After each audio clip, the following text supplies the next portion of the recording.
Jangan takut, salibmu ku hidup, makalimu Tuhan lebih dulu. Sukacita, Haleluya. puji Tuhan. Saat pagi hari ini kita merayakan bagaimana pengorbanan Tuhan di kayu salib untuk menebus dosa kita. Oleh sebab itu pagi hari ini kita mau naikkan pujian syukur kita kepada Tuhan, karena Tuhan Yesus baik bagi kita. Kita angkat pujian mulia-mulia bagi anak Tuhan. Saya undang kita semua bangkit berdiri.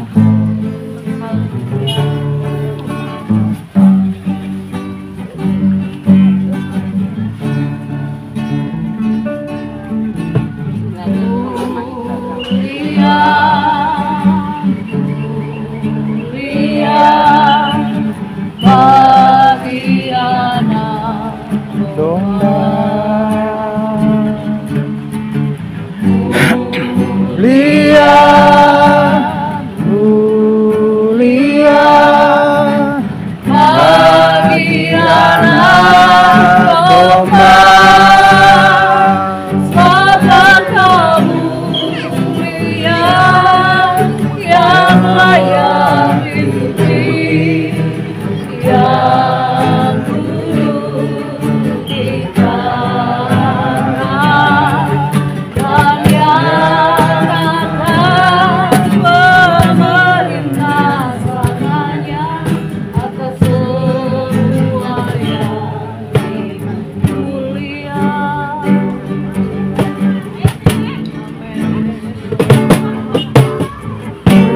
Mulia, mulia bagi anak domba. Mulia, mulia bagi anak domba.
Kami sembah, Allah yang kami muliakan di dalam nama Tuhan Yesus Kristus.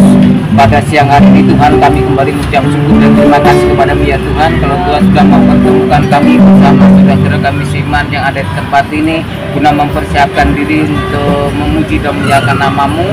Bahkan Tuhan, kami juga teringat untuk saudara kami yang lain yang saat ini belum bisa hadir di tempat ini.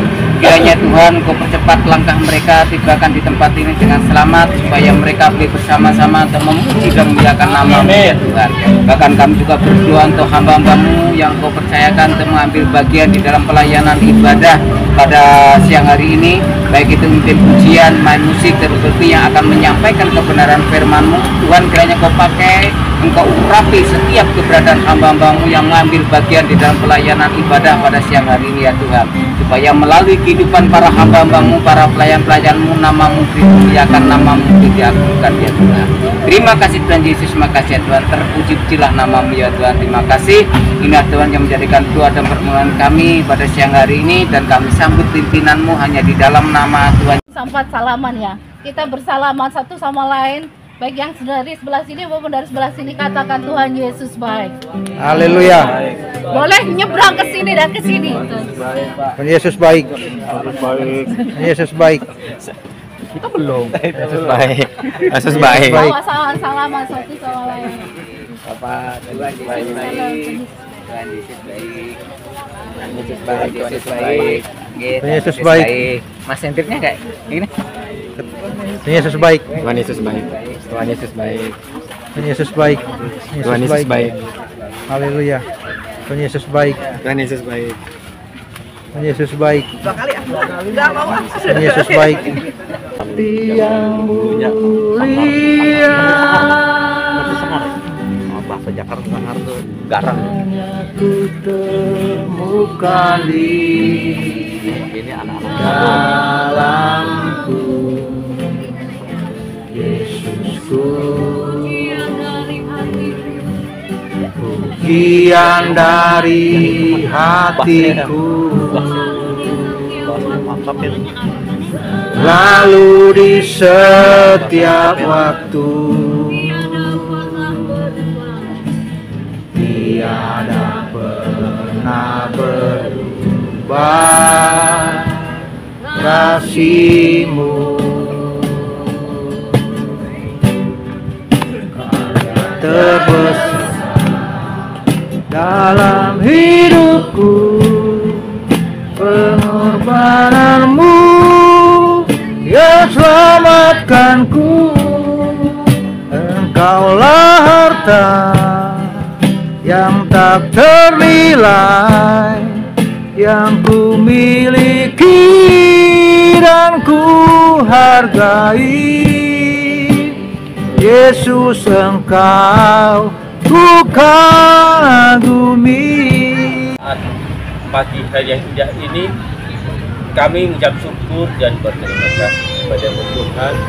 Kami umat-umat-Mu yang memuji nama Tuhan untuk dalam kami memperbaiki Tuhan. Tuhan sudah puji-pujian yang kami panjang. Haleluya, puji Tuhan, terima kasih buat kesempatan untuk bergabung GPD Shalom dan GPD Alpha Omega. Hari ini kita dikunjungi dan hari ini kita didatangi seorang hamba Tuhan yang jauh-jauh dari Pulau Sumatera ya. Haleluya. Rasika juga kami satu GPD Shalom. Jadi Ibu Gembala GPD Shalom adalah sahabat saya, satu angkatan di Sekolah Alkitab Bandar Lampung, angkatan 10 ya. Saya sudah ketiga kali nginjak Bali ya, tapi baru kali ini nginjak tempat pelayanan dari Ibu Gembala karena tidak sengaja kami ketemu di satu pelayanan. Waktu itu saya pergi ke pelayanan di mana? Pendeta Tambah. Ya, Bapak Pendeta Tambah, dan kami ketemu di situ tidak sengaja ya. Tapi saya percaya di dalam Tuhan tidak pernah ada satu yang kebetulan. Amin. Semua dalam rancangan Tuhan yang luar biasa. Amin. Kita percaya itu ya. Saya berharap suara saya bisa didengar ya, ditangkap. Haleluya. Nggak pakai mic ya. Jadi terima kasih buat Gembala, Bapak dan Ibu Gembala dari GPDI Alpha Omega, juga Ibu Gembala dari GPDI Shalom. Saya tidak pernah menyangka kalau Tuhan bisa ciptakan momen seperti ini, sehingga saya bisa berada di tengah-tengah hamba-hamba Tuhan dan jemaat-jemaat yang luar biasa. Amin. Boleh berikan tepuk tangan buat Tuhan Yesus dan kita. Ya, puji Tuhan, terima kasih buat sambutannya.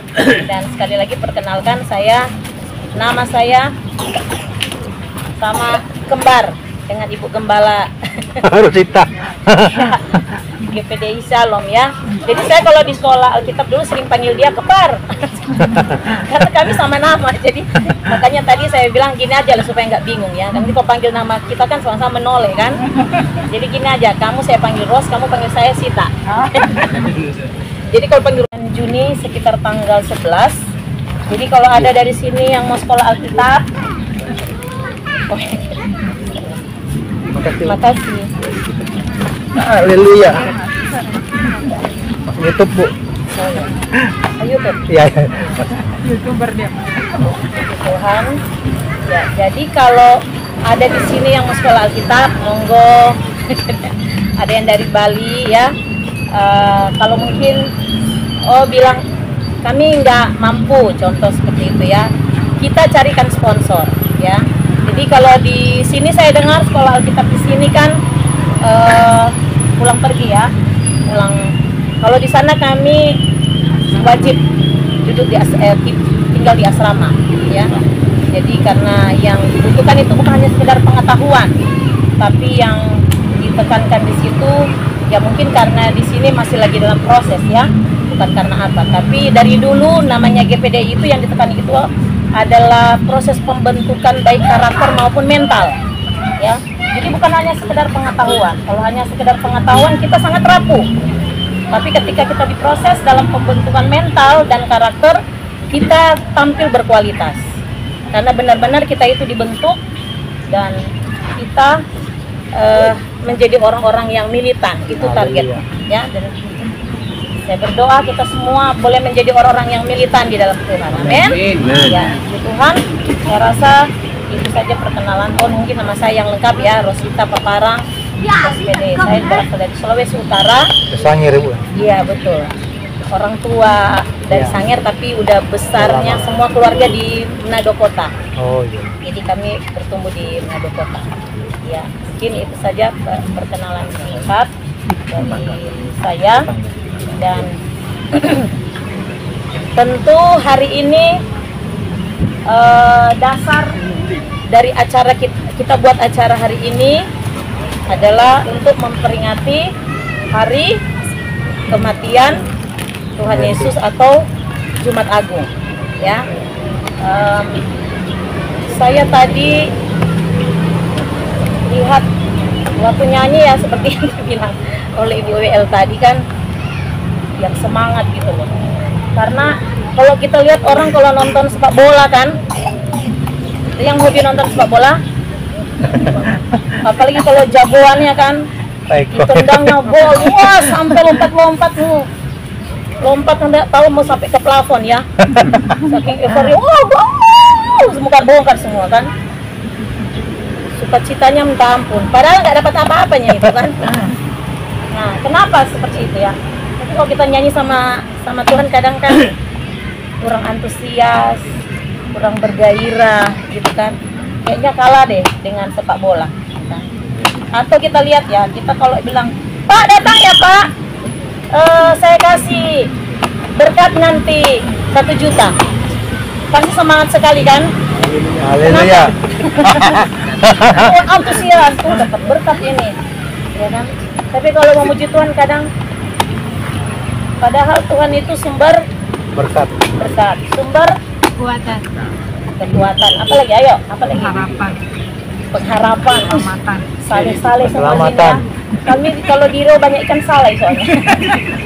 Apalagi Tuhan itu penentu nafas kehidupan ya, nggak usah jauh-jauh lah, nggak usah teologi sekali ya. Dekat-dekat aja. Tuhan itu sumber nafas kehidupan. Setiap detik tarikan nafas kita itu anugerah Tuhan. Coba kita lihat di rumah sakit ya, orang yang sudah oksigen satu kali diopname pasang oksigen itu kira-kira sudah berapa coba? Kita bisa menghirup udara segar ya. Jadi nggak ada alasan bagi kita untuk nggak antusias, nggak ada alasan bagi kita sama Tuhan itu nggak bergairah ya. Jadi Tuhan jadi cemburu nih kalau nonton sepak bola, woi semangatnya minta ampun ya kan. Kalau mau kejar orang Batak bilang mau kejar hepeng. Kalau sekarang istilah gaul sekarang mau kejar cuan, Subuh-subuh, gak usah disuruh kan. Masih gelap lagi, oh semangat antusiasnya minta ampun. Tapi kalau memuji Tuhan karena sumber berkat itu, jangan buat Tuhan cemburu, amin. Amin. Ya, Dia penentu nasib kita, Dia penentu masa depan kita, Dia penentu berkat kita, Dia penentu segala sesuatu. Mari kita berikan yang terbaik apa yang ada sama kita, lebih daripada apa yang kita bisa kerjakan dan berikan pagi dunia. Amin. Sepakat, amin. Amin. Ya. Jadi saya mau kita nyanyi lagu lagi lah tadi, yang refnya aja kan. Ayo bangkit berdiri ya. Ayo kita tunjukkan gairah kita sama Tuhan. Amin. Jangan melebihi daripada dunia. Ya, apapun yang kita pencapaian kita di dunia ini tidak akan bisa menjamin hidup kita. Tapi kita mau berikan kepada Tuhan yang menjadi penentu. Kami naik lagi Pak, boleh? Biar agak tinggi. Dan saya mau, tunggu Pak.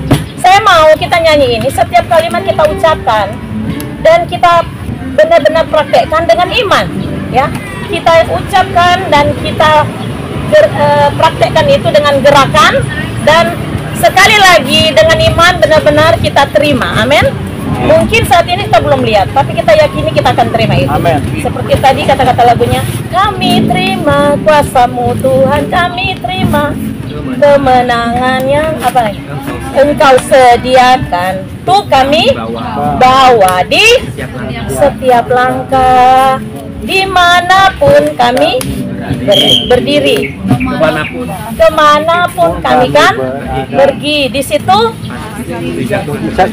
saudara yakin hari ini bukan hanya sekedar kita isi acara duduk di pantai, tapi itu nomor 2. Tapi yang terpenting kita mau merayakan momen yang penting di mana kita juga akan mendapatkan mujizat di dalamnya. Amin. Ya, mari kita nyanyikan dengan semangat, dengan penuh gerakan ya. Kami terima. Terima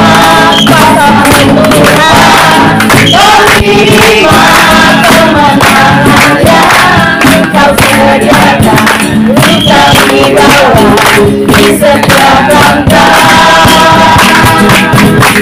dimanapun kami berdiri, Kemanapun kami berdiri, di situ pasti mujizat-Mu terjadi. Kami terima kuasa-Mu Tuhan, kami terima. Tunggu dulu, masih kalah sama penggemarnya sekolah. Kalau perlu pakai itu yang di atas itu ya. Saya mau lihat nih semangat dan gairahnya itu ya. Yuk, boleh lebih cepat beatnya Pak.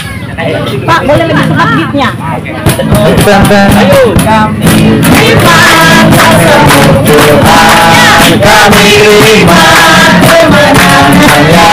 Engkau sediakan, Kami bawa di setiap langkah ada dimanapun kami berdiri, kemanapun kami pergi, di situ pasti mujizat-Mu terjadi. Kami terima kuasa-Mu Tuhan, kami terima kemenangannya. Engkau sediakan, kami bawa di setiap langkah, kemanapun kami berdiri, kemanapun kami pergi, di situ pasti mujizat-Mu terjadi. Di situ pasti mujizat-Mu terjadi. Di sini pasti mujizat-Mu terjadi. Di sini pasti mujizat-Mu terjadi. Haleluya. Tuhan, silakan duduk. Ya. Kenapa saudara saya ajak saudara nyanyi lagu ini seperti ini? Karena hari ini sesuai dengan momen kita akan bahas sama-sama share ya firman Tuhan. Saya juga guru di sekolah Alkitab, mengajar beberapa pelajaran teologi ya. Dan saya mau kasih judul hari ini firman Tuhan, yaitu penyediaan Tuhan bagi kita lewat kematiannya. Karena hari ini kita merayakan hari kematian Tuhan Yesus, Jumat Agung, dan kita harus tahu ya. Coba saya mau tanya dulu sama Bapak Ibu ya, kira-kira apa yang telah Tuhan buat, kerjakan, lakukan, beri kepada kita yang percaya kepadanya lewat kematiannya? Ada yang tahu? Coba lihat angkat tangan. Setahu saudara selama ini, apa yang sudah Tuhan buat lewat kematiannya untuk kita? Coba. Jaminan hidup kekal. Jaminan kehidupan kekal. Haleluya. Keren. Masa depan cerah. Masa depan cerah. Mantap. Keselamatan. Yes. Sudah pasti itu ya. Ya, keselamatan, kehidupan yang kekal, nyambung ya. Apalagi Kesembuhan. ya, oleh bilur-bilurnya kita disembuhkan. Haleluya. Apalagi? Ada lagi? Kehidupan lama berubah jadi kehidupan yang baru. Oh, kehidupan yang lama ditinggalkan menjadi hidup yang baru. Mantap ini. Tamat sekolah minggu semua? Atau ada yang tidak tamat sekolah minggu? Soalnya keren-keren jawabannya ya. Apalagi? Sudah? Masih ada lagi? Badannya sehat terus. Haleluya. Nggak pernah sakit selama ini, Pak? Nggak pernah. Sekali, Bapak Ibu. Luar biasa. Luar biasa ya. Apa rahasianya, Pak? Kasihannya. Rasanya apa, Pak? Saya juga mau Orang tubuh sehat, Pak. Banyak orang nggak percaya jadinya kalau diceritakan. Iya ya. Sebabnya langka, sangat langka, super langka. Bapak nggak pernah demam, Pak? Enggak. Nggak pernah batuk, Pak? Aku adalah saya. Orang. Itu biasa itu ya, Pak ya, kelemahan fisik ya. Tapi kalau sakit nggak ada, Pak ya. Udah medical check up, Pak? Saya maaf, saya pendonor darah jadi saya tahu. Oh ya. Tapi kalau donor darah, kalau darahnya ada emping, cair, itu artinya sehat ya. Kalau sudah mulai kental nggak Tolak. diizinkan. Ya. Ya sebenarnya di situ aja, karena suami saya juga pendonor darah. Ya giliran saya mau donor darah, tensi saya naik, Pak. Nggak jadi ya. Tapi saya pingin ya, tapi nggak diizinkan. Tapi coba kalau itu aja, Pak, selesai itu turun lagi. Saya pun nggak heran, mungkin Tuhan nggak izinkan. Nggak biasa. Karena cuma saya satu-satunya perempuan yang mau donor darah. Ya, jadi kita mau bahas firman Tuhan hari ini tentang penyediaan Tuhan bagi kita lewat karya kematian. Kita mau lihat, sudah dijawab tadi beberapa ya. Kita udah dengar ada keselamatan, ada kesembuhan, itu benar semua ya. Tapi kita mau lihat dari sisi yang berbeda hari ini ya.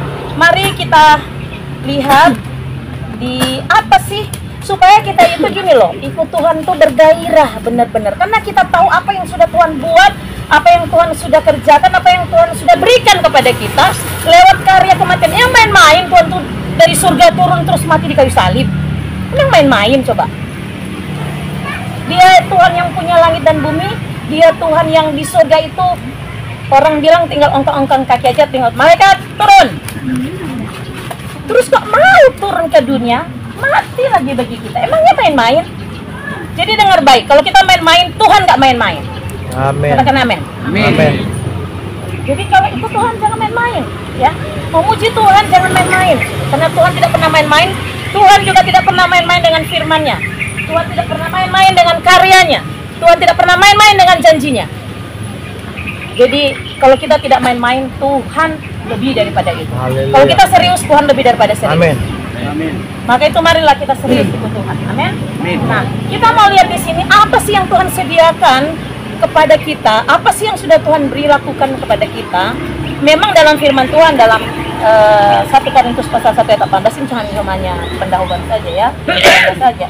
Dikatakan begini, sebab pemberitaan tentang salib memang adalah kebodohan bagi mereka yang akan binasa. Kebodohan bagi mereka yang akan binasa. Kematian Yesus. Ya, kita mungkin sering dengar orang bilang, Tuhannya kok disalib, Tuhannya kok telanjang. Udah nggak usah berdebat lah. Ya, kalau kita nggak bisa jawab, udah diam aja. Nggak usah perlu berdebat. Yang penting saya percaya dia Tuhan. Dan dia punya alasan yang walaupun tidak masuk akal, tapi ada sesuatu yang pasti tidak pernah salah apa yang dia buat. Amin. Karena dia Tuhan. Kita harus imani itu. Ya, jangan hanya jadi Kristen KTP. Dikatakan bagi mereka yang binasa salib itu ada sebuah kebodohan. Tetapi bagi kita yang diselamatkan, pemberitaan itu adalah kekuatan Allah. Amin. Amin. Kekuatan Allah yang apa? Yang menyelamatkan kita. Kekuatan Allah yang memberkati kita. Oke, kita mau lihat. Saya langsung saja. Mari kita lihat tentang peristiwa kematian Tuhan Yesus. Apa yang terjadi pada waktu Yesus mati? Matius pasal 27 ayat yang ke-50. Yuk kita lihat peristiwa tentang kematian Tuhan Yesus. Matius pasal yang ke-27 ayat yang ke-50 sampai 53. Matius pasal 27 ayat 50 sampai dengan 53. Ya. Saya ini edisi 2 ya, terjemahan baru ya. Jadi kalau ada agak lain-lain kalimatnya, ini hanya karena kalimatnya aja yang agak berbeda. Penulisannya ya disempurnakan. Karena ini edisi 2 sekarang dianjurkan karena lebih mendekati ke bahasa asli. Bahasa Yunani, kalau yang lama bahasa Ibrani. Baik, saya bacakan saudara sambil nyimak.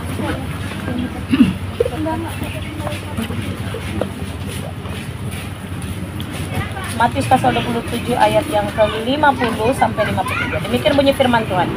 Yesus berseru pula dengan suara nyaring, lalu menyerahkan nyawanya. Ayat 51. Lihatlah, tabir bait suci terkoyak menjadi 2 dari atas sampai ke bawah. Terjadilah gempa bumi dan bukit-bukit batu terbelah. 52. Kuburan-kuburan terbuka dan banyak orang kudus yang telah meninggal dibangkitkan. Ayat 53. Sesudah kebangkitan Yesus, mereka keluar dari kubur lalu masuk ke kota kudus dan menampakkan diri kepada banyak orang. Saudara lihat di sini ada beberapa poin kita mau lihat sekali lagi. Kematian Yesus, apa yang dia buat, apa yang sudah dia lakukan kepada kita yang percaya atas kematiannya, ya. Dari sisi yang berbeda dari semua jawaban-jawaban tadi. Saudara perhatikan, yang pertama di situ dikatakan begini. Ayat yang ke-51 ya. Ayat yang ke-51 dikatakan, lihatlah, tabir bait suci terkoyak menjadi 2 dari atas sampai ke bawah. Ini peristiwa yang pertama terjadi ketika Yesus mati. Ketika dia menyerahkan nyawanya dan dia mati, karena Yesus, ingat ya, Yesus mati bukan karena dibunuh. Dia nggak mau dipotong-potong pun sudah terbelah-belah badannya. Kalau dia nggak serahkan nyawanya, dia nggak bakalan mati karena dia Tuhan. Dia Allah yang menjelma menjadi manusia. Nggak ada yang bisa bunuh Tuhan. Tapi dia sendiri yang menyerahkan nyawanya karena ada tujuan, ya. Jadi ketika Yesus menyerahkan nyawanya, maka dikatakan dia mati. Dia mati sini, manusianya bukan Allahnya yang mati. Karena ada karya yang harus dia kerjakan, ya. Kita lihat ada peristiwa yang pertama di situ ditulis bahwa tabir bait Allah terbelah 2 dari atas sampai bawah. Saudara perhatikan, apa? Kelihatannya sepele, ya. Kelihatannya sederhana, tapi sebenarnya tidak sesederhana yang kita pikirkan seperti yang tertulis. Saudara perhatikan, kenapa tabir itu terbelah 2? Nah, kalau di dalam pelajaran bahwa di bait Allah itu ada 3 ruangan, yaitu ruang Maha Kudus, ruang kudus, dan pelataran. Nah, di ruang Maha Kudus ini itu tidak boleh ada yang masuk, hanyalah seorang imam, dan itu 1 tahun sekali. Imam ini harus masuk ke ruangan itu untuk membawa pendamaian. Dia harus memperdamaikan dirinya dengan membawa korban darah yang disembelih di altar. Terlalu panjang ya, tapi saya harus bawa sampai ke sini supaya saudara ngerti. Dia harus membawa darah itu dan dipercikkan di tengah, di tabut Allah, di ruang Maha Kudus itu. Untuk apa? Untuk memperdamaikan dirinya, karena upah dosa adalah maut, kematian. Ya, kematian harus diganti dengan kematian. Makanya korban itu harus disembelih, darahnya itulah lambang, ya. Makanya kenapa Yesus harus mati dan menggantikan darah itu yang menebus. Ini darahnya dia harus percikan ke situ untuk memperdamaikan dirinya dan seluruh bangsa Israel. Ya. Tapi hanya setahun sekali. Dosanya dihapus. Saudara bayangkan kenapa sekarang bangsa Israel mau bangun Bait Allah.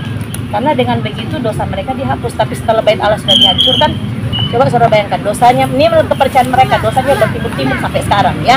Tapi kita doakan Tuhan datang saja lah, supaya selesai sendiri ya. Tapi yang intinya begini, di antara ruang Maha Kudus dengan ruang kudus itu ada tirai yang tidak boleh seorang pun masuk situ kecuali imam. Imam pun kalau masuk situ dia nggak kudus, mati. Makanya seorang imam kalau masuk situ, dia kakinya itu diikat dengan tali, pakai kerincingan. Dan kalau dia masuk untuk mengadakan ritual, maka kalau sudah nggak bunyi kerincingannya, karena dia harus keliling percik, maka berarti itu sudah mati. Karena kerincingannya nggak bunyi lagi di kaki. Dan apa yang harus dilakukan? Maka jenazahnya, mayatnya itu harus ditarik. Tidak boleh pun orang masuk ke situ, pasti mati. Bukan karena apa? Bukan karena Tuhan itu pembunuh, bukan. Karena Tuhan itu terlalu kudus dan tidak bisa ketemu dengan dosa, dengan yang tidak kudus. Makanya dikatakan firman Tuhan, kuduslah engkau karena aku kudus, supaya bisa menyatu dengan Tuhan. Ya. Jadi kalau imam sudah mati, maka ditariklah mayatnya pakai tali itu, dan tidak ada yang bisa masuk ke situ, siapapun. Nah kalau imam mati, bagaimana lagi dosanya dihapus? Nah, maka tetapi ketika Yesus mati, maka dikatakan tabir itu pemisah tirai antara ruang kudus dan ruang Maha Kudus. Terbelah menjadi dua. Artinya apa, saudara? Artinya itu tidak berlaku lagi tradisi ritual harus imam masuk situ. Artinya sejak kematian Yesus yang pertama kali yang dia kerjakan adalah terbukanya akses secara bebas kepada siapapun, tidak tergantung imam, tidak tergantung pendeta, tidak tergantung hamba Tuhan. Siapapun kita bisa langsung bertemu dengan Tuhan. Amin. Amin. Jadi kematian Yesus itu membuka akses kepada siapa kita. Jangan kita katakan saya orang kecil. Tuhan sejak kematian Yesus, dia sudah buka akses untuk kita. Gak harus lewat siapapun. Kita datang kepada Tuhan di luar konteks kepemimpinan pengembalaan ya. Ini pribadi kita dengan Tuhan. Dimanapun, kemanapun, saudara bisa berseru kepada Tuhan dan Tuhan dengar. Kalau dulu nggak seperti itu, hanya orang-orang tertentu yang Tuhan tetapkan. Saya teringat, saudara, ada salah satu jemaat kami mengalami masalah dia di perusahaan. Ya, dia bagian komputer waktu itu. Lalu tiba-tiba terjadi trouble. Semua komputer mereka di kantor itu error, mati. Sementara mereka harus mengakses data. Tiba-tiba, saudara, saya teringat nih kesaksian dia. Mereka harus segera mengirimkan data ke pusat. Lalu dia berdoa, Tuhan, kayak mana nih caranya? Lalu Tuhan kasih dia sesuatu untuk dia mengkotak-katik satu aja alat. Itu sudah mereka panggil ahli segala macam untuk perbaiki, nggak bisa. Tapi dia berdoa, ketika dia berdoa, dia berlutut di hadapan Tuhan. Ini enggak di gereja ya, dimanapun dia ada. Tiba-tiba Tuhan kasih dia hikmat, saudara. Dia cuman sentuh aja sedikit, langsung tersambung semua, terkonek semua. Dan karena itu dia diperhitungkan oleh bosnya untuk punya posisi yang lebih baik lagi. Sudah lihat? Sudah perhatikan, setiap anak Tuhan itu selalu spesial. Ada aja sesuatu yang bukan secara sengaja, tapi Tuhan ciptakan untuk mempromosikan kita. Amin. Amin. Sudah perhatikan waktu Daud menghadapi Goliat. Itu siapa yang ciptakan peperangan? Tuhan. Tapi itu dalam rangka untuk mempromosikan Daud. Jadi setiap kita, Tuhan punya sesuatu yang spesial. Amin. Makanya itu kita harus punya ada connect dengan Tuhan. Ya. Dimanapun kita bisa connect dengan Tuhan. Tuhan siap menolong kita, siap mendengar dimanapun, kapanpun. Amin. Amin. Karena akses itu sudah terbuka waktu Yesus mati di kayu salib. Tirai itu sudah terbuka, nggak harus lewat siapapun. Ya. Jadi dimanapun kita berada, kemanapun seperti pujian tadi katakan, mujizat bisa terjadi. Amin. Karena tidak ada perkara yang mustahil. Kenapa? Karena lewat kematian Tuhan Yesus, Tuhan sudah bukakan pintu untuk kita bisa ketemu dengan Tuhan di mana saja. Itu berarti mujizat bisa terjadi di mana saja. Asalkan kita selalu connect dengan Tuhan. Amin. Amin. Iya. Oke, yang kedua, saudara, kita lihat di sini. Apa yang terjadi? Hal yang kedua yang terjadi, saudara, masih di ayat 51 dikatakan begini. Lihatlah tabir bait suci terkoyak menjadi dua dari atas sampai ke bawah. Yang kedua, terjadilah gempa bumi. Saudara perhatikan, waktu Yesus mati terjadi gempa bumi. Kematian siapa di dunia ini? Yang waktu dia mati terjadi gempa bumi. Itu menandakan kematian Yesus mendatangkan sesuatu yang besar, menggemparkan. Amin. Yang akan dia kerjakan kepada anak-anak Tuhan, orang yang sungguh-sungguh dalam tanda kutip ya, orang yang sungguh-sungguh pada Tuhan. Kemanapun saudara perhatikan Yesus, kemanapun dia pergi terjadi kegemparan. Kemanapun dia pergi terjadi kegemparan. Kegemparan dalam tanda kutip hal yang positif. Sesuatu yang besar terjadi, sesuatu yang besar terjadi, sesuatu yang besar. Perhatikan baik-baik. Engkau lewat kematian Tuhan Yesus, engkau percaya bahwa kemanapun engkau pergi membawa sesuatu yang besar terjadi. Amen. Di tempat itu, sehingga engkau menjadi orang-orang yang diperhitungkan oleh Allah. Amin. Percayakah kita punya iman? Amin. Suruh lihat ya, sesuatu yang luar biasa tersediakan lewat kematian. Oke, saya percepat nanti supaya sudah takutnya panas ya, nanti sudah nggak betah lagi. Terus saudara ayat 52, apa yang terjadi? Kuburan-kuburan terbuka. Saudara perhatikan, pertama tabir terbelah dua, kita punya akses. Yang kedua terjadi gempa bumi, perkara yang besar. Yang ketiga, kuburan-kuburan terbuka. Ya, saudara bayangkan, kebayang nggak saudara? Tiba-tiba waktu itu saudara di dekat pekuburan, tiba-tiba kuburannya terbuka. Kira-kira apa yang terjadi? Coba saudara bayangkan, saudara ada di situasi itu. Lari lah. Apa lagi? Lari terbirit-birit. Mungkin saya pun akan lari terbirit-birit ya. Nggak usah munafik ya kan, walaupun hamba Tuhan. Saya nggak pernah lihat peristiwa seperti itu. Wah, tiba-tiba kan. Saudara bayangkan, waktu Yesus mati, itu tiba-tiba kuburannya itu terbuka. Saudara lihat. Sebenarnya di dalam setiap peristiwa itu ada makna ya. Ini yang harus kita tangkap dan kita imani, bahwa ketika Yesus mati, saudara, mungkin engkau selama ini punya impian, ya, punya impian yang nggak jadi kenyataan. Kau punya impian sesuatu yang wow untuk masa depanmu, karirmu, ya, studimu, atau apa saja. Dan nggak pernah, mungkin selama ini aku udah capek bergumul, nggak juga terkabul-kabul, nggak juga jadi kenyataan. Dan mungkin nih tahu, udahlah aku kuburkan aja lah impi. Udah ada capek aku jadi orang Kristen. Dengar baik, kematian Yesus membongkar kubur. Amin. Impianmu yang sudah terkubur bisa Tuhan buka semua. Amin. Dan Tuhan bisa bangkitkan semua apa yang sudah mati. Kita percaya? Amin. Jadi saudara lihat, momen kematian Tuhan Yesus itu di dalamnya ada hal yang sangat luar biasa. Mari katakan, ini momen yang tidak selalu ada, setahun sekali kita rayakan. Tapi saudara, biarlah momen hari ini tidak berlalu dengan sia-sia. Ya, kita bukan hanya sekedar duduk di pantai. Saudara biasa juga bisa datang sendiri duduk di pantai ya. Tapi hari kematian setahun sekali saudara. Tapi di setiap kali engkau merayakan itu, ada nggak engkau dapat sesuatu dari makna kematian Tuhan Yesus? Ada? Dapat dan alami, ada? Oh, aku baru tahu ada peristiwa yang terjadi. Saya mau katakan, jangan lewati hari ini tanpa engkau melihat sesuatu akan kau dapatkan dari Tuhan. Amin. Pulang dari tempat ini, habis makan-makan, game segala macam, ada capek-capek, tapi sampai di rumah renungkan firman Tuhan. Harus terjadi dalam hidupku. Amin. Impianku ternyata yang sudah terkubur selama ini, udah kuburannya dibongkar sama Tuhan. Keluarkan semua apa yang menjadi impian. Haleluya. Mari bermimpilah kembali. Amin. Karena Tuhan kita Tuhan yang besar dan tidak ada perkara yang besar. Haleluya. Amin. Amin. Oke, saya persingkat saudara. Berikutnya, ya kuburan-kuburan terbuka, dan setelah kuburan terbuka ternyata apa yang terjadi sih? Ya, ayat 53, sesudah kebangkitan Yesus, ya kuburan-kuburan terbuka dan orang-orang dan banyak orang kudus yang telah meninggal bangkit. Ya, ayat 53. Sesudah kebangkitan Yesus, mereka keluar dari kubur, lalu masuk ke kota kudus dan menampakkan diri kepada banyak orang. Kebayang nggak saudara? Tiba-tiba kakek saudara, opung saudara, mbah saudara, bapak gembala yang diapakan, tiba-tiba hari kematian Tuhan Yesus terus menampakkan diri di tempat ini. Datang.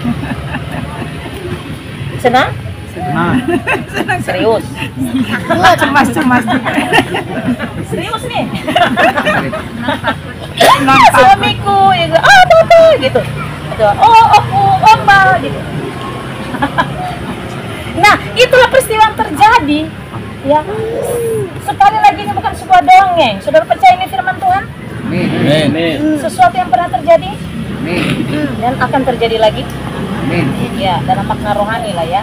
Jangan saudara bilang, aduh nanti lagi tiba-tiba orang udah mati datang, aku nggak mau lah itu terjadi.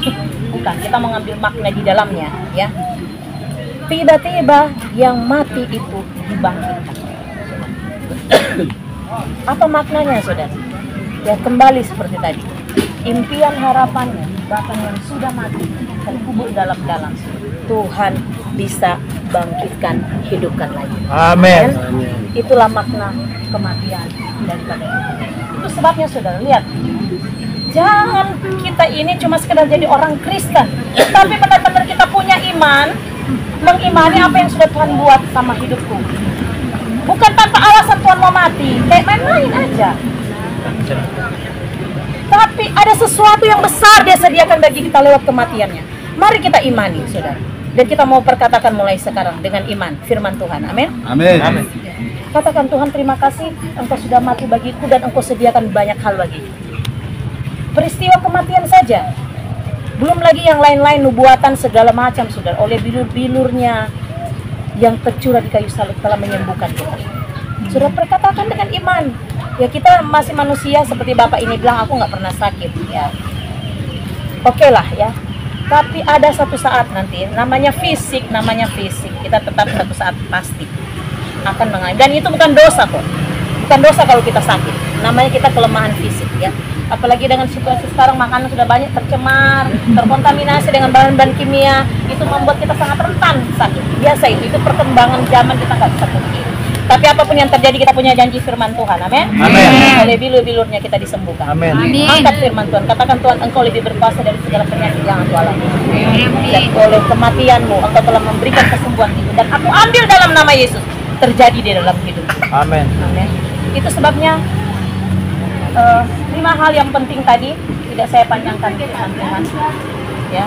Tapi saudaraku, semua sudah Tuhan sediakan bagi kita lewat kematian. Amin. Mari kita ambil itu jatah kita. Ya, kita imani, saudara. Kenapa, saudara? Saya kasih contoh ya, saudara. Di situ sebenarnya di sini kalau saya perhatikan waktu Yesus mati, ada ayat yang mengatakan di Filipi pasal 4 ayat 8 dikatakan ini. Waktu Yesus mati, Dia kemudian bangkit dan Dia naik dan Dia membawa tawanan-tawanan dan Dia memberikan pemberian-pemberian. Saudara, saya mau singkat saja ya. Kata pemberian di situ ada pengertiannya begini dalam bahasa asli ya. Itu dosma, itu artinya gini, a gift dalam bahasa Inggris. A gift, saudara. Coba, a gift itu apa? Sebuah hadiah. Ya. Itu kata pemberian. Jadi Tuhan mati, Dia memberikan pemberian kepada kita. Ternyata setelah saya selidiki, saudara, dari bahasa aslinya itu dapatnya kalimat a gift. Dan a gift itu bukan hanya sekedar hadiah ternyata. Tapi kenapa ada kata a di depannya? A gift. Kenapa ada kata a? Sebuah. Ternyata itu adalah karunia-karunia khusus yang secara spesial, atau dengan kata lain dalam pengertiannya yang sebenarnya, sebuah hadiah khas yang Tuhan berikan satu persatu kepada setiap orang, satu persatu lewat kematian. Satu persatu Tuhan sediakan. Artinya begini, saudara, kita kalau orang sukses, kita nggak perlu iri, karena setiap kita satu persatu secara khas Tuhan berikan masing-masing sesuatu yang luar biasa dalam hidup kita. Amin. Yang masalahnya itu kita perlu temukan apa itu.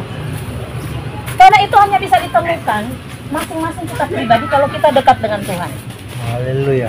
Dan itu adalah sesuatu yang akan punya potensi besar sebagai modal yang akan menjadikan kita orang yang hebat dan luar biasa. Ya, sudah sebenarnya firman Tuhan ini luar biasa sekali. Saya dulu, saudara, nggak tahu bicara aja kayak gini ya. Tapi terus terang, saudara, saya dulu kalau waktu saya baru nikah dengan suami saya, kalau suami saya paling takut kalau suami saya pergi. Kenapa, saudara? Karena saya harus ganti-gantian untuk khotbah. Kalau saya sudah bilang mau di khotbah, saudara, saya nggak tidur satu malam. Saya sudah berdoa sepanjang malam dan saya nggak tahu mau khotbah apa besok. Sampai sepanjang malam sampai pagi. Tuhan, aku mau khotbah apa? Aku nggak tahu bicara, Tuhan. Lalu saudara tahu, saya sampai ngamuk-ngamuk demo sama Tuhan. Saya bilang begini, udah tahu saya nggak pandai bicara, Tuhan, panggil lagi aku jadi hamba Tuhan. Panggillah orang yang pandai-pandai bicara itu. Itulah yang bagus jadi hamba Tuhan. Tuhan bilang sama saya begini, karena engkau tidak tahu bicara, makanya aku panggil kau. Kalau orang banyak bicara, dia bicara terus saja tentang dirinya. Tapi kalau orang tidak tahu banyak bicara, aku taruh perkataanku di mulutnya dan dia hanya mau bicara apa yang disampaikan. Oh iya ya, oh dia berkata, sudah tahu. Sejak itu Tuhan tahu saya paruhnya. Sehingga saya bilang begini sama suami saya, Pak, kapan lagi jadwal saya? Kenapa? Terlalu banyak, Pak, nggak bisa tampung. Haleluya.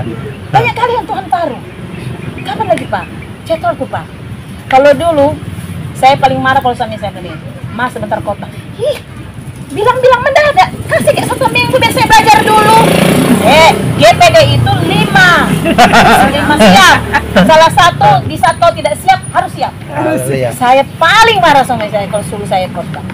Tapi saudara tahu, sekarang saya tak terhentikan. Bukan karena apa, saudara, terlalu banyak. Artinya begini, saya mau katakan, saya adalah produk Tuhan mengubahkan hidup saya. Ada sesuatu yang besar. Dan saya tak pernah bermimpi, saudara, saya menjadi guru, saya mau dipromosikan oleh MD untuk bisa mengajar bahkan di antara anggota-anggota etnik. Saya dimasukkan mengajar, saudara, di matrikulasi itu khusus hamba-hamba Tuhan. Semua yang ngajar itu adalah anggota-anggota MD, jam terbangnya udah tinggi. Saya sendiri yang sendiri. Saya mengundurkan diri, aduh Pak Ketua MD jangan saya lah, nanti saya dicoba gini. Saya yang tentukan. Ibu tinggal taat. Mohonlah Pak. Ibu, siapa yang mengatur? Kau atau aku? Saya nggak bisa ngomong lagi, saudara. Tapi saya tahu itu adalah cara Tuhan untuk memaksa saya dan mendesak saya masuk ke situasi itu untuk mempromosikan hidup saya. Bukan karena saya hebat, bukan, ya. Tapi begini, setiap kita punya sesuatu yang spesial Tuhan sediakan. Dan Tuhan punya waktu-waktu tertentu untuk siap mempromosikan kita menjadi orang hebat. Semua kita orang hebat, amin. Dan kita akan hebat di bidang kita masing-masing. Dan ketika Tuhan akan memakai kita dengan caranya yang ajaib. Amin. Ketika kita menemukan apa itu Tuhan. Saudara ada di bidang mana? Saudara bekerja dalam hal apa? Saudara sedang melakukan bisnis apa sekarang? Katakan sama Tuhan, Tuhan jadikan aku hebat di bidang itu. Tuhan punya banyak link, Tuhan punya banyak jalan, Tuhan punya banyak pintu untuk dia buka bagi kita. Karena ada begitu banyak akses yang Tuhan bisa buka. Pertemukan saudara dengan orang-orang hebat menjadi orang hebat, amin? Ya. Masalahnya saudaraku, banyak kali kita menjadi orang yang tidak bisa dipercaya oleh Tuhan. Padahal Tuhan sudah sediakan. Saudara, waktu Yesus berada di padang gurun, dari semua ujian-ujian, cobaan yang ditawarkan oleh iblis, ada satu pencobaan yang terakhir. Apa yang iblis katakan yang terakhir? Ketika dia menawarkan kepada Yesus soal makan, ya, Yesus tidak terpengaruh. Seberapa banyak kita cuma soal perut, soal makan minum, kita mengabaikan Tuhan, mengabaikan ibadah. Kalau masih di level paling rendah aja udah jatuh. Bagaimana Tuhan mau jadikan kita orang hebat? Soal makan minum aja, saudara, soal keuntungan sedikit aja, saudara mengabaikan ibadah, saudara mengabaikan pelayanan. Saya mau katakan itu masih di level rendah. Dan engkau nggak lulus, jangan pernah bermimpi kita melihat sesuatu yang besar Tuhan kerjakan. Karena Tuhan nggak sembarangan mempercayakan hartanya yang berlimpah, yang besar itu kepada orang yang nggak bisa dipercaya, yang menyembah apa yang dia berikan. Saudara, itu masih di level rendah. Level kedua itu ketenaran, saudara, karena dibawa dia ke hubungan yang lebih tinggi. Seberapa banyak kita sudah ada, sudah mencapai mungkin kebebasan finansial, sudah cukup, tapi yang kita utamakan adalah ketenaran diri kita itu. Nah, baik. Kalau engkau sampai ke titik itu, Tuhan tidak akan percayakan engkau lebih lagi, ya. Tapi engkau akan berhenti di titik itu. Ada sesuatu yang besar. Dengar baik. Yang terakhir, iblis katakan kepada Yesus, kalau engkau sujud menyembah kepadaku, maka aku akan memberikan seluruh dunia. Seluruh dunia. Saudara lihat, tidak sesimpel yang kita dengar. Coba saudara bayangkan, tidak usahlah seluruh dunia. Bali inilah, kau iblis bilang, kuberikan kepadamu. Halo? Tidak usahlah, Bali terlalu besar. Ini iblis tawarkan seluruh dunia loh sama Yesus. Oke lah, kita ini daerah apa nih sini? Sanur. Sanur. Kuberikan kepadamu seluruh Sanur. Asalkan kau sujud menyembah kepada. Jadi Tuhan takur di sini. Mau? Asalkan kau sujud menyembah. Bisa nggak iblis kasih? Bisa. Orang pergi sembahyang di Gunung Kawi sana tuh sembah-sembah bisa. Tapi apa yang Yesus katakan? Hanya engkau iblis. Kenapa Yesus tolak? Seluruh dunia loh. Saya bilang sama anak sekolah Alkitab begini, kau, tidak usah Tuhan tawarkan kau seluruh dunia. Kau ditawarkan iblis seluruh dunia. Kau ditawarkan Indomie aja di depan, kau imanmu udah jatuh. Energi orang aja di situ kau bisa curi. Titik kali imanmu itu. Sangat rapuh. Kita ditawarkan keuntungan sedikit aja, abaikan pelayanan. Ditawarkan sedikit aja cuan, kita udah menganggap sepele ibadah itu. Dengar, berhenti sampai titik situ. Takkan ada sesuatu yang lebih besar Tuhan sediakan bagi kita. Mari saudara, kita robah cara paradigma dan cara kita mengikuti Tuhan yang salah. Yang terlalu kecil, Tuhan sediakan jauh lebih besar. Amin. Firman Tuhan katakan, apa yang tidak pernah dilihat oleh mata, tidak pernah didengar oleh telinga, dan tidak pernah timbul dalam hati, itu yang Tuhan sediakan bagi kita. Sudah tahu kenapa Yesus tolak? Karena Yesus tahu apa yang disediakan Bapa jauh lebih banyak dari apa yang disediakan oleh iblis. Itu sebabnya jangan terkecoh saudara. Mari kita prioritaskan dan utamakan Tuhan. Dengan apa kita dapat membalas kebaikan Tuhan yang disediakan bagi kita?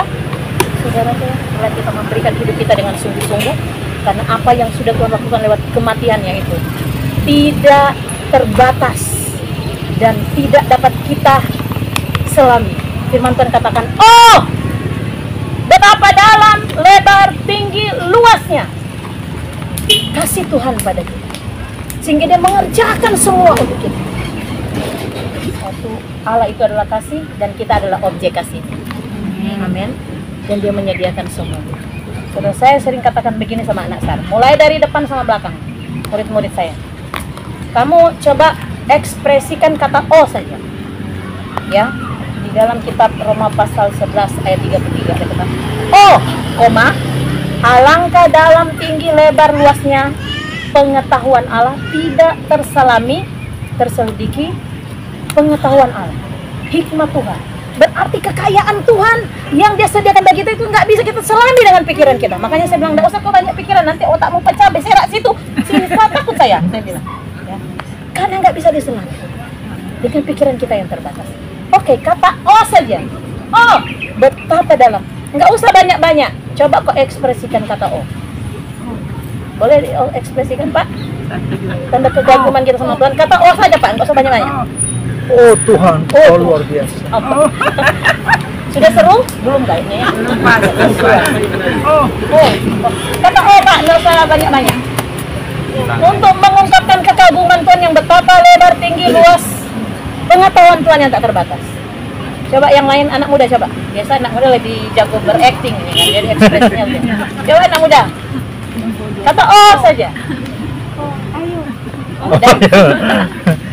1, 2, 3. Oh, dahsyat. Oh, ya keras. 1, 2, 3.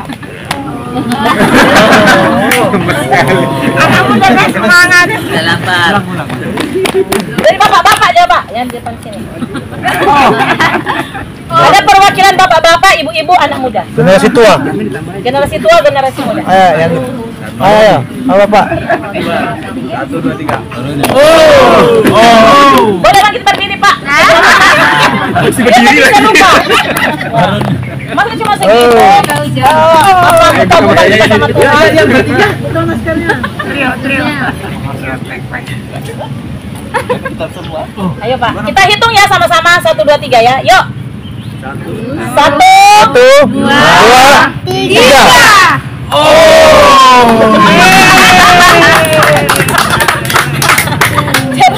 Anak muda. Anak muda, jangan kalah anak muda. Berdiri, ayo. Kita mau lihat nih, ini generasi muda nih kan masih semangatnya berapi-api. Jangan mau kalah sama bapak-bapak ya. Ayo Jenny nih. Ayo, ayo. Bapak O saja. Yuk, kita hitung 1 sampai 3. 2, 3.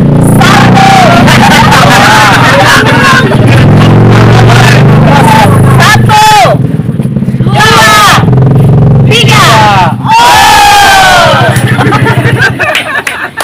Oke, berikan tepuk tangan.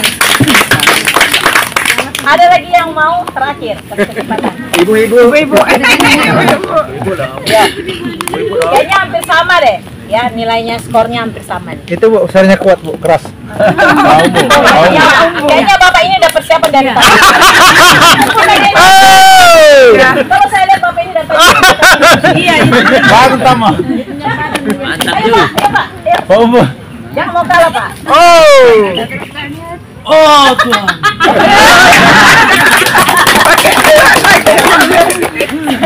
Oke, hebat-hebat ya. Jadi waktu saya sudah suruh ucapkan kata oh, ada yang satu yang muncul dalam begini. Oh.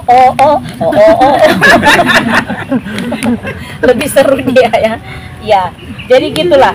Ya, kesimpulannya, mari saudara, kita memaknai hari kematian Tuhan Yesus itu, bahwa hari kematian Tuhan Yesus itulah sesuatu yang besar, dahsyat dan ajaib. Tuhan sudah kerjakan bagi kita dan akan terus dia kerjakan.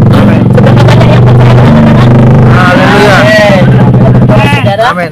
saudara terima semua janji-janji firman Tuhan. Amin. Amin. Mari kita nyanyikan karena salibmu.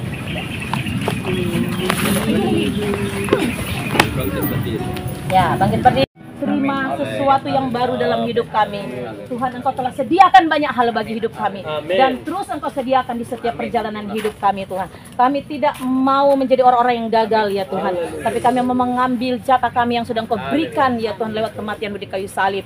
Dan kami percaya kami adalah orang-orang yang luar biasa. Sudah Engkau tetapkan menjadi orang-orang yang hebat. Ajar kami, Tuhan, untuk menjadikan Engkau segala-galanya. Menghargai pengorbanan-Mu, Tuhan, dengan memberikan hidup kami yang terbaik dari apa yang ada pada kami. Karena kami tahu Tuhan sudah sediakan semua Amin.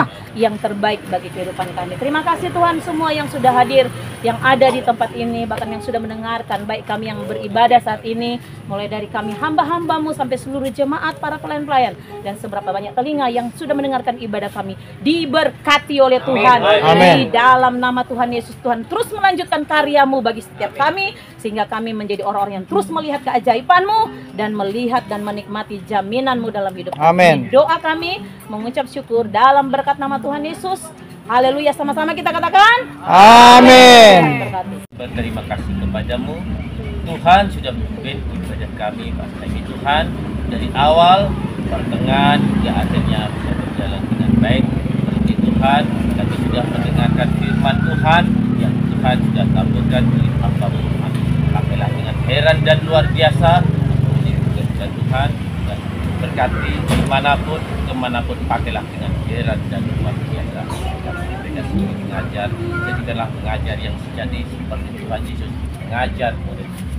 Terima kasih Bapa, terima kasih Yesus, terima kasih Tuhan. Kami sudah selesai ibadah ini ya Tuhan, dan juga kami akan makan hidangan yang sudah tersedia Tuhan. Kuduskan dan sucikan agar makanan yang sudah disediakan ini Tuhan bisa menjadi kekuatan tubuh jasmani kami yang baru, guna untuk bekerja sehari-hari, terlebih untuk memuji memuliakan nama Tuhan. Terima kasih Bapa, terima kasih Yesus, terima kasih. Dalam nama Tuhan Yesus Kristus kami sudah berdoa dan bersyukur. Haleluya, amin.